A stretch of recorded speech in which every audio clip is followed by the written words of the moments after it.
안녕하세요. 반갑습니다. 저는 좋은 가족 만들기 상담센터를 운영하고 있는 문형욱이라고 합니다.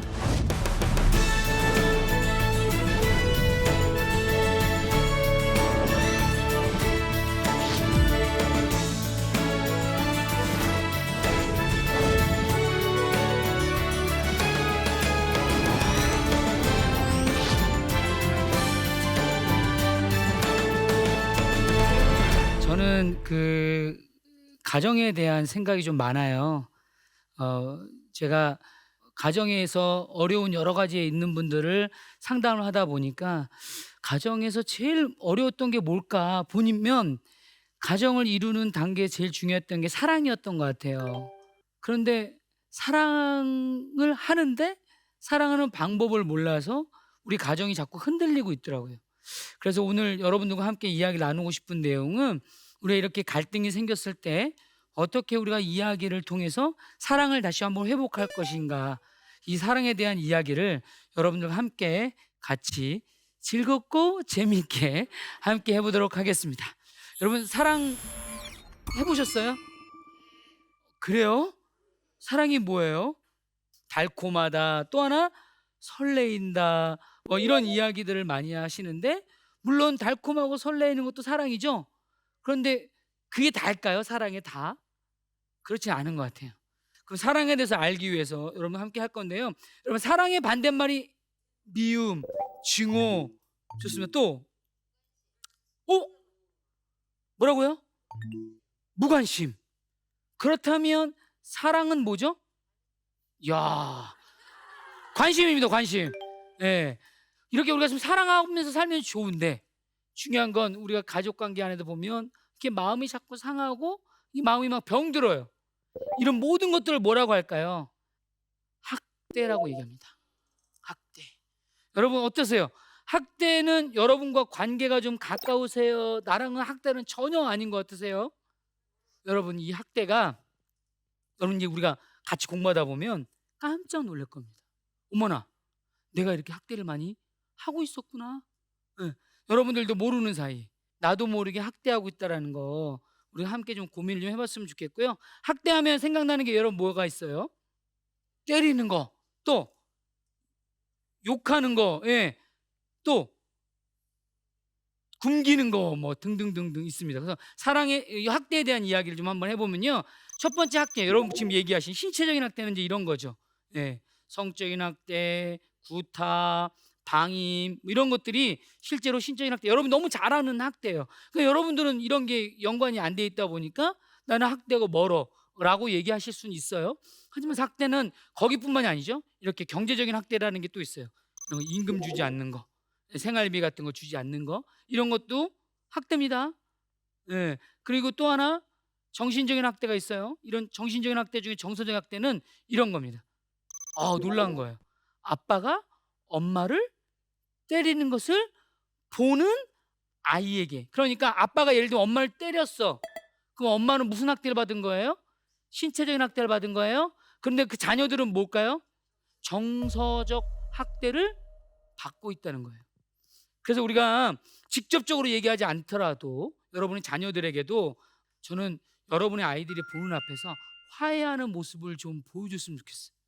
그런 화해하는 모습, 엄마와 아빠가 서로 화해하고 서로 안아주고 이런 모습들을 좀 보여주면 우리 아이도 친구들과 갈등이 생기고 싸우고 나서도 화해할 수 있는 모습을 배우지 않을까요? 그러면 잘 기억했으면 좋겠고요. 이런 정서적인 학대는 오히려 저렇게 신체적인 학대보다 훨씬 더 오래 남습니다. 왜일까요? 어렸을 때 추억 상상해 보면 어떤 사실이 팩트적으로 있는 사실적인 기억이 명확하게 나나요? 아니면 정서적으로 좋았다, 힘들었다, 이렇게 정서적인 게 좀 많이 남지 않으세요? 그 이미지화된 거. 그때 내가 초등학교 때 되게 좋았어. 중학교 때 나 되게 힘들었어. 이게 기억이 나요. 근데 뭐가 힘들었지? 그럼 자세히 보려고 하면 기억이 잘 가물가물합니다.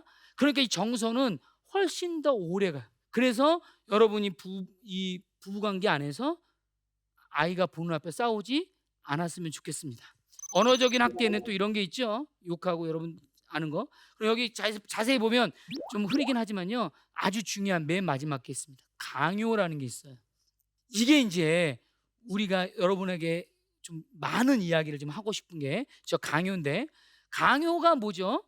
네, 억지로 시키는 거. 예를 들면 자, 제가 여러분 회사에 뭐 그냥 과장님이라고 한번 해볼게요. 근데 제가 이렇게 여러분들 이제 신입사원입니다. 예, 신입사원 제가 얘기하는 거예요. 어이, 지금 물 좀 떠와. 자, 여러분들은 이 얘기가 권유로 느끼셨어요? 강요로 느끼셨어요? 강요로 느끼셨어요? 이렇게 강요를 느껴지셨을 때 우리는 두 가지 반응이 나타난다고 얘기해요. 첫 번째는 어떤 반응이에요? 해볼까요? 분노를 느끼며 반발한다. 두 번째는 수치심과 죄책감 같은 감정을 느끼면서 네 하고 가서 떠오는 거예요. 근데 지금 우리 회사가 연봉이 너무 좋은 거야. 그럼 여러분들은 뭘 하실 거예요? 복종한 거예요. 에? 그래서 물을 또 저한테 떠다 줬어요. 시간이 지났습니다. 여러분이 이제 과장님이 되셨어. 자, 신입사원이 왔어요. 예. 여러분 한번 저한테 어이 물 떠와 한번 해보시겠어요? 시작. 자, 이럴 때 역시나 저도 강요로 느껴졌어요. 그때 저는 몇 가지 반응이 나타날 수 있다고요? 두 가지. 뭐 아니면 뭐? 반발 아니면 복종. 여러분들은 뭐 하셨어요? 복종했잖아요. 근데 제가 이렇게 얘기하는 거예요. 과장님은 손이 없어요? 발 없어요? 떠다 드세요. 라고 얘기했어요. 자, 이때 이 과장님은 뭐라고 얘기할까요? 이 신입사원한테. 라떼는 뭐라고? 떠오는 게 당연한 거야. 당연함은요, 우리의 마음을 상하게 하고 병들게 합니다. 그걸 우리가 이제 당위적 사고라고 얘기도 해요. 네, 당연시 여기는 거. 그래서 사람들이 어떻게 해요? 내가 학대를 받잖아요. 근데 그걸 학대라고 잘 인식을 못했어요. 그럼 나도 모르게 누군가에게 뭘 해요? 학대를 해요. 학대를 아니라고 생각하고 학대를 하면서 뭐라고 하죠? 그렇게 하는 게 당연한 거야. 야, 너 그렇게 해야 돼.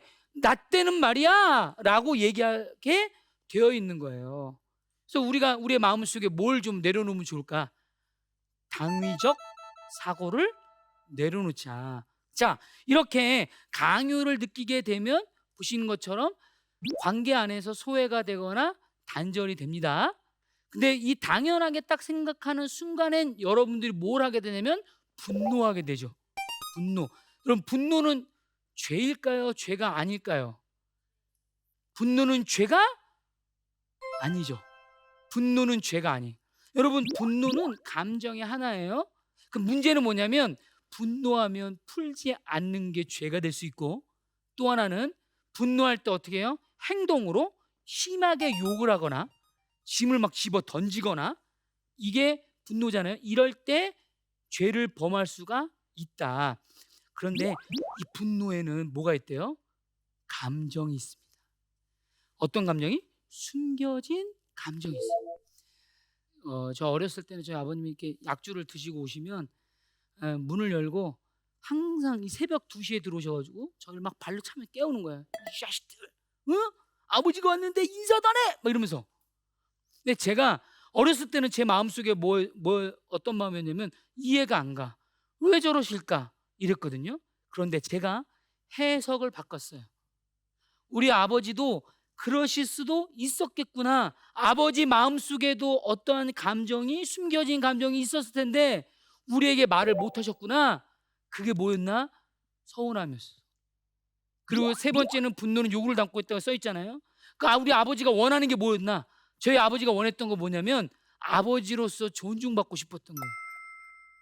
여러분, 여러분의 가족들이 혹시 분노를 잘하는 분도 있습니까? 그분들이 가만히 들여다보면요, 그러시는 이유가 있는데 그분들이 마음속에 있는 걸 평상시에 표현을 많이 해본 적이 없어요.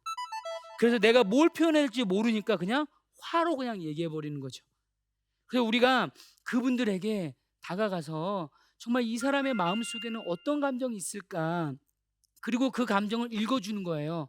아들아, 아들이 엄마한테 많이 서운했었구나. 이 말 한마디만 해줘도 이 분노가 많이 가라앉거든요.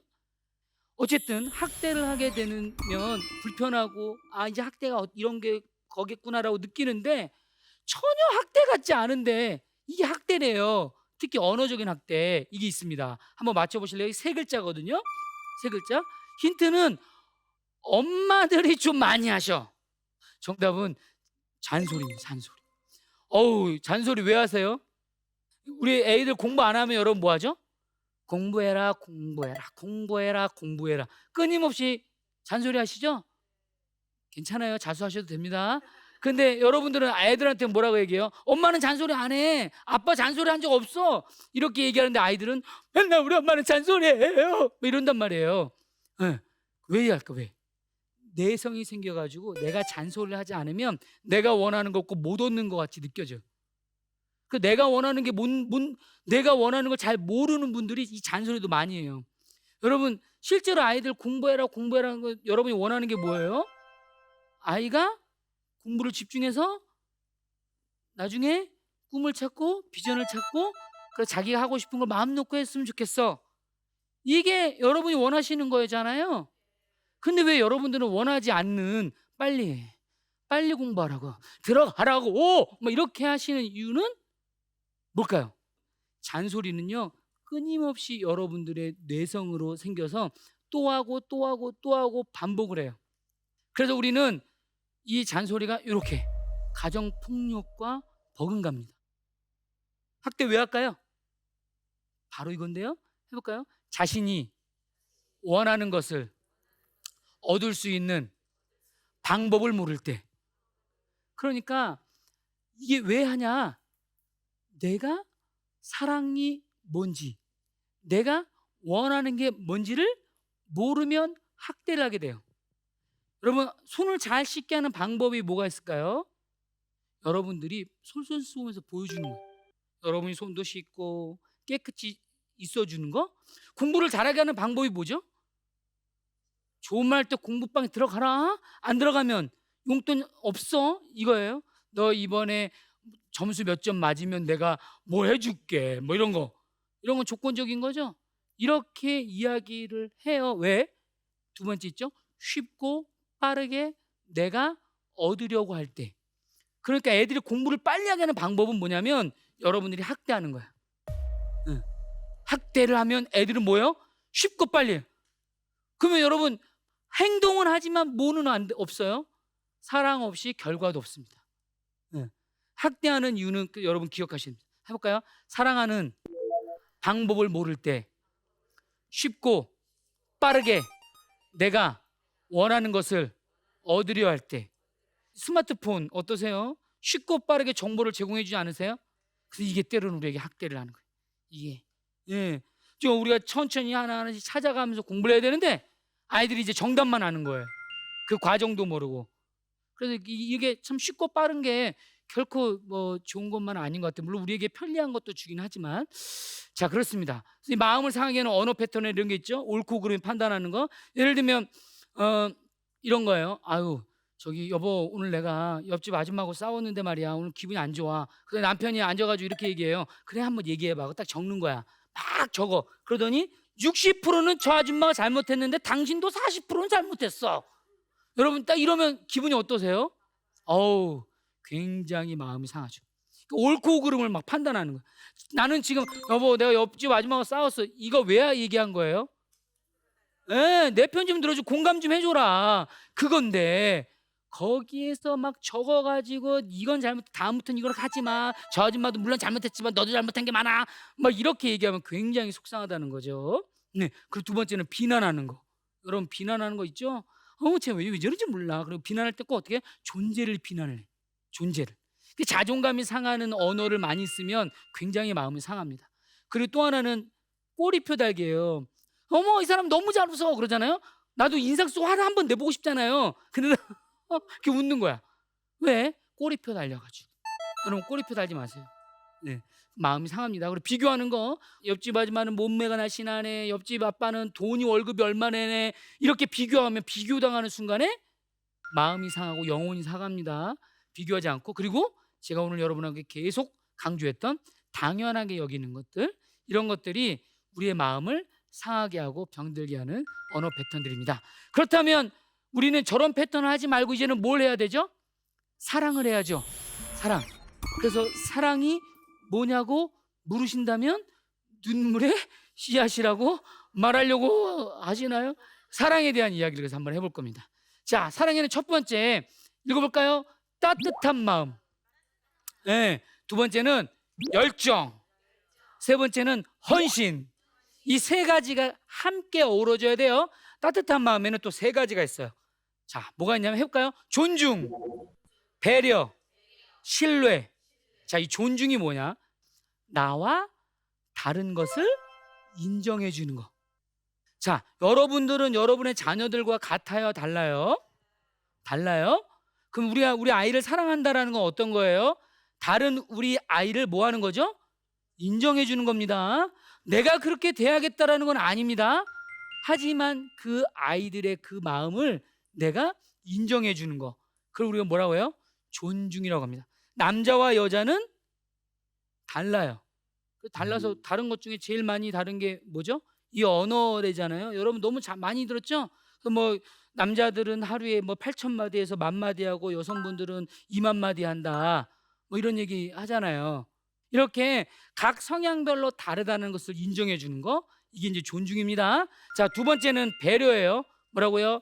배려. 배려가 뭐예요? 배려가 상대방의 입장으로 이해해 주는 것. 이게 배려예요. 그래서 여러분 얘기 많이 들어보셨죠? 소하고 사자가 결혼한 얘기 오늘 들어보실 거예요. 자, 소하고 사자가 결혼했습니다. 소가 그 아내고 사자가 남편이에요. 소가 남편한테 전화를 했어요. 여보 오늘 칼퇴근하고 와, 내가 맛있는 거 해줄게. 그랬더니 사자가 침을 막 흘리면서 알았어. 우리 와이프가 이렇게 맛있는 음식인데 바로 갈게 하고 6시 땡 종치는 시간에 남편이 샥 하고 달려갔습니다. 식탁을 딱 봤는데 식탁이 세상에 풀이 바다 덮음같이 이렇게 풀바다인 거야. 풀바다. 그 이 사자가 아이고 답답하, 이게 무슨 맛있는 음식이야. 아유 오늘은 그냥 외식하자. 외식해. 아유 그래서 나와. 같이 소인 아내를 데려갔어. 어딜 데려갔어요? 한우 정육점에 들어가서 네가 원하는 모든 1등급 소를 다 먹어라 이렇게 얘기한 거예요. 그래서 사자에게 물어봤어요. 사자야 너는 소를 사랑하지 않느냐? 했더니 무슨 말이냐, 나는 소를 너무 사랑한다. 소에게 물어봤어요. 사자를 사랑하지 않느냐? 했더니 소가 뭐라 그래요? 사랑한다는 거예요. 사랑하는데 사랑하는 방법을 모르면 우리 뭐 한다 그랬죠? 학대할 수 있다. 그러니까 여러분 생각해 보세요. 아내가 풀을 갖다 놓고 사자 보고 먹으라고 해.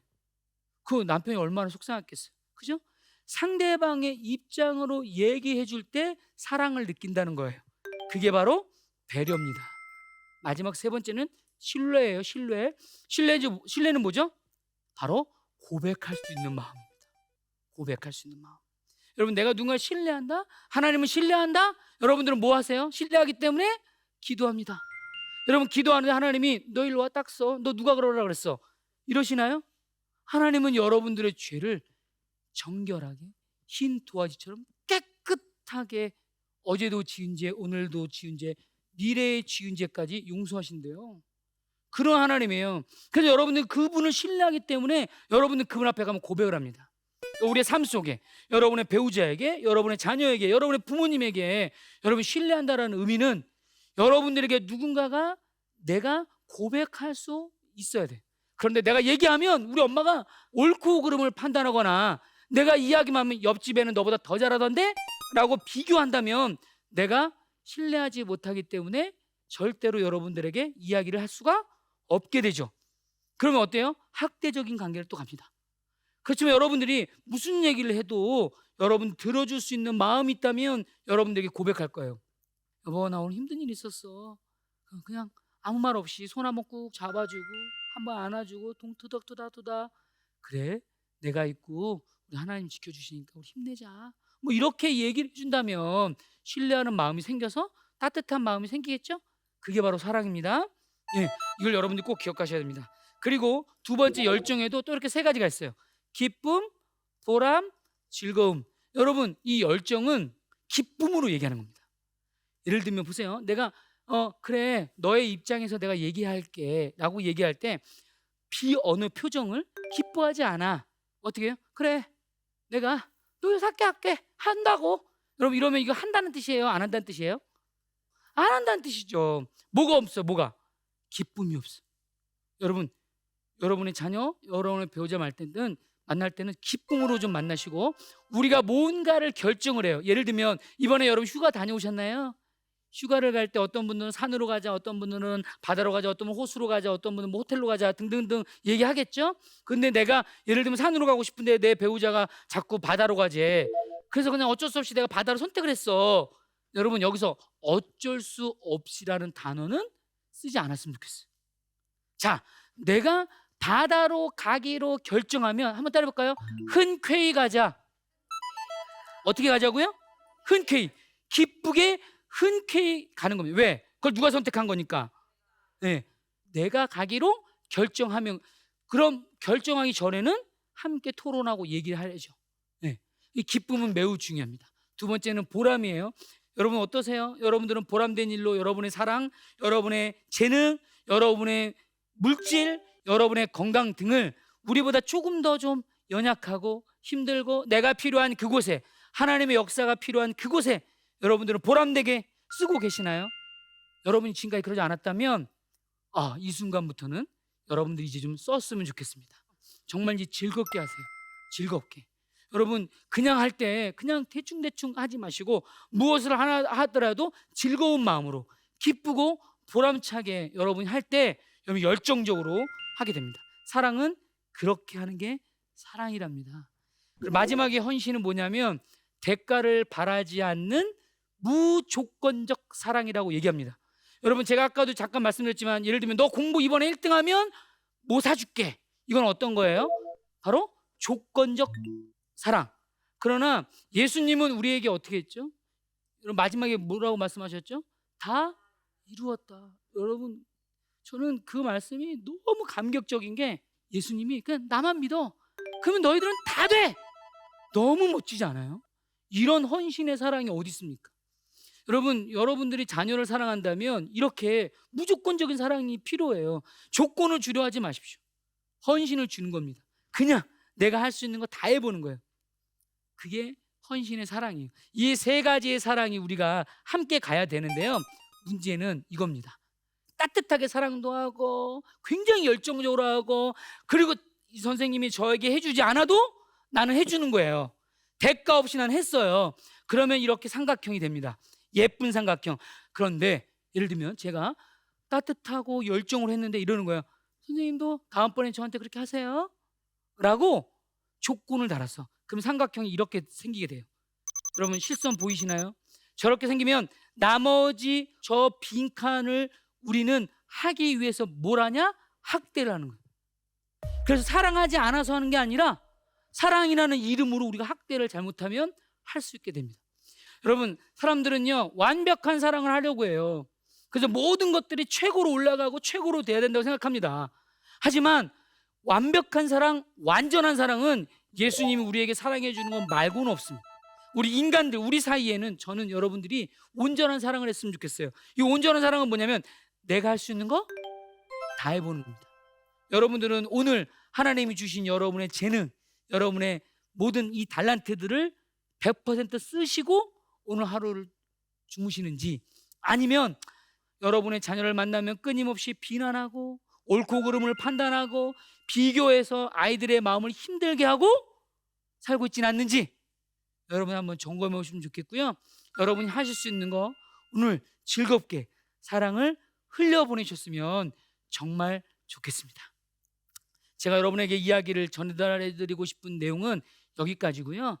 혹시 여러분들 중에 오늘 저와 함께 이야기를 들은 내용 중에 궁금하신, 질문하시고 싶은 내용이 있으신 분 계세요? 네. 대표님 강의 들으니까 네. 진짜 너무너무 많은 생각들이 지나갔어요. 네. 제가 여쭙고 싶은 거는 제가 이제 알았잖아요, 이거를. 네. 자, 그러면 안 그래야 되잖아요, 앞으로는. 네. 그러면은 이것을 회복하기 위해서 제가 뭘부터 해야 되나? 네. 아주 좋은 질문 하셨는데, 우리가 배우고 느끼고 알면 시작을 해야 되는데요. 일단 우리 선생님이 얘기하신 것처럼 자녀들에게 먼저 지금 저에게 얘기한 걸 그대로 얘기해 줬으면 좋겠어요. 엄마가 너를 위해서 얘기한 줄 알았는데 생각해보니까 너가 많이 상처됐을 수 있었겠어. 학대라는 단어를 쓰는 것보다는 미안해 라고 이야기해 주세요. 여러분, 우리는 왜 부모님은 윗사람, 자녀들은 아랫사람 이렇게 관계를 가게 되면 부모님이 자녀들에게 미안하다는 말을 잘 못하거든요. 근데 여러분, 자녀들에게 미안하다는 이야기 할 때 자녀들이 많이 움직여요, 마음이. 네, 그게 용서의 시작이잖아요. 그래서 어머님이 그렇게 이야기를 한번 좀 제일 먼저는 해주시고, 그리고 내가 이제 내 언어를 기도해야죠. 하나님, 내가 내 언어를 우리 아이들을 진정으로 위하는 것이 나를 위하는 것이 아니라 아이들을 위하는 것으로 내 입술이 변화되고 내가 사랑의 언어를 자꾸 이야기할 수 있도록, 내가 따뜻한 마음으로 열정으로 헌신으로 아이에게 다가갈 수 있도록 하나님 지켜달라고, 보호해달라고 기도해 주시고, 그리고 실천 한번 해보는 거죠. 이야기할 때 엄마는 너가 행복했으면 좋겠어. 그 얘기를 하는 거예요. 공부했으면 좋겠어 라기보다는 엄마는 너가 꿈을 위해서 살았으면 좋겠어. 이렇게 엄마가 진짜 원하는 건 그것이었으니까 그렇게 이야기를 실제로 한번 해보시는 거, 이게 좀 도움이 되지 않을까 생각이 듭니다. 좀 도움이 되셨어요? 네, 감사합니다. 자, 그러면 제 강의는 이것으로 마치도록 할게요. 여러분, 사랑 어렵지 않습니다. 네, 여러분들이 따뜻한 마음으로 오늘 우리 자녀들 또 남편 만나면 한번 이렇게 안아줘 보세요. 안아주시고 토닥토닥 해주시기만 해도 굉장히 따뜻한 마음이 생기지 않을까 싶습니다. 여러분 행복하셨으면 좋겠고 믿음의 가정 잘 이루시기를 기도하겠습니다. 감사합니다.